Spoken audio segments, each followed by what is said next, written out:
Hi, this is James Melendez, James the Wine Guy, here to share and celebrate this wine with you today. This is called Hawk and Horse. It's a Lake County Cabernet Sauvignon, Red Hills AVA, and this is a 2008 vintage, 14.1% alcohol content, and this is containing 98% Cabernet Sauvignon, so overwhelming percentage of Cabernet Sauvignon, 2% Merlot.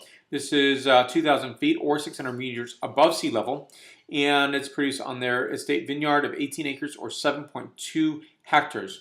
Now, this wine spends 18 months in new French oak, 50% new French oak, and 50% two-year-old French oak. Now, this is a really wonderful AVA, sub-AVA of Lake County, and it's been recognized even on a year-to-year basis, and that's a good thing because I often say, if you look at a map and you look at Napa County, just look north of there, east of there, south of there, west of there. What's going on? And it really pays the inquisitive mind to think about that because there's probably something being grown there. So if you go just slightly west or northwest, you're going to find Alexander Valley, and then go north and you find Lake County.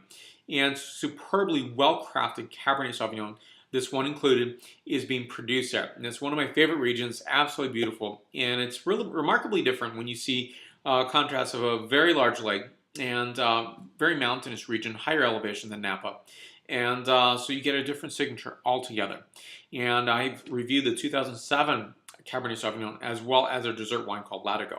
Now here we go. Take a taste and give you some feedback on this wine. First of all, I opened this up just a little bit ago, maybe 10-15 minutes ago. It doesn't need a lot of oxygen to open up because it's just remarkably beautiful just on the initial opening of this wine.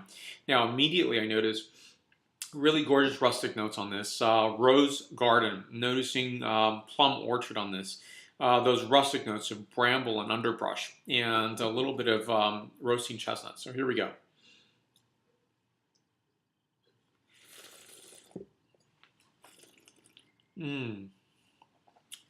Really pronounced acids on this.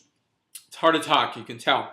And I think that myriad of complexities of this wine are beautiful. It's a polished wine, well developed. It aggregates to what I call northerly berries. That is Marionberry, the tayberry. Notes of smoke, mushoom, crushed eucalyptus, thyme, and pepper. It's a greatly centered wine, which I really enjoy. And what I mean by centering, it doesn't mean it's middle of the road. What it means is that all these components that are just these, between the nose, the essence of the flavor, the acid, the mouthfeel, all come together and they create this myriad of complexities that I mentioned earlier. And I think that's a really beautiful way of having a wine. That is, this wine, first of all, is going to age beautifully. I can hold this around for another 10 years and it's going to be just fine. So lay it down, dark, cool cellar or closet, whatever you might have. And it's extremely, when I think about this wine, it might be one of those captive wines that we think of in our minds or imagination, shall I say, is that you get a component of what you desire in a Cabernet Sauvignon. And this really meets up to that. In my early years of thinking of Cabernet Sauvignon, not being able to afford a lot of it, I was just always imagining, what might this taste like? What does mountain fruit in Napa taste like? What is Lake County? What do other regions and other varietals taste like? And finally having that ability and just opportunity to taste many wines is a privilege for me. Now I give this wine a 9.3 out of a 10.0 scale. And for more wine reviews, please go to jamesthewineguy.com. Please subscribe to my videos on YouTube, Facebook, Twitter, Vimeo, Google+, Pinterest. Salud.